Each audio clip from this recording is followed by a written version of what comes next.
দিন ব্যাপী এই মাঠে কিন্তু মেলার আয়োজন করা হয়েছে, অর্থাৎ যেটি নাম দেওয়া হয়েছে ঈদ আনন্দ মেলা। তো আপনারা দেখছেন মেলার প্রস্তুতি চলছে। আগামী 24 তারিখ থেকে টানা 10 দিন এই মাঠে মেলা চলবে।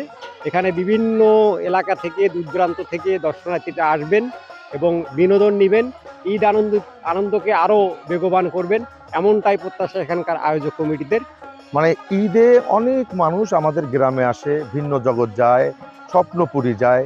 তখন গ্রামের আমরা এখানে প্রায় আপনার 300-400 লোক মিলে এটা আমরা একটা সিদ্ধান্ত নিয়েছি গ্রামে, যে না আমরা একটা এখানে যেহেতু ঢাকা থেকে লোক আসে, বিভিন্ন জায়গা থেকে লোক আসে, সামনে একটা ছুটি আছে সরকারি, এই জন্যই এটা আমরা এদিক লক্ষ্য করে এই মেলাটা আমাদের আয়োজন করা এবং যে আমাদের সমাজের সবাইকে নিয়ে এটা আয়োজন করা হচ্ছে। আমাদের এই ফরিদপুরে বিগত দিনে এই বৈশাখী মেলাকে লক্ষ্য করে আমরা একটা ব্যাপক আলোড়ন সৃষ্টি করেছি এবং ঐতিহ্য এটা আমাদের, সেই পুনরায় ঐতিহ্যটাকে ধরে রাখার জন্য ফিরিয়ে আনার লক্ষ্যে আমাদের আজকে এই বিশেষ আয়োজন।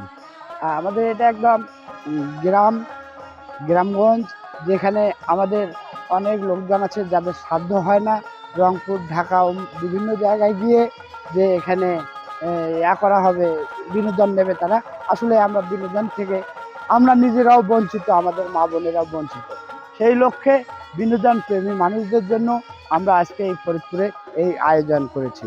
যুব সমাজের উদ্যোগে চাচ্ছি যে গ্রামে কিছু বিনোদনমূলক কিছু নিয়ে এই মেলাটা করতে যাচ্ছি, যেমন নাগরদোলা, চরকি সহ বিভিন্ন যেগুলো সামাজিক, এখানে অন্য কিছু না, শুধু বিনোদনের লক্ষ্যে এই মেলাটা করার উদ্দেশ্য।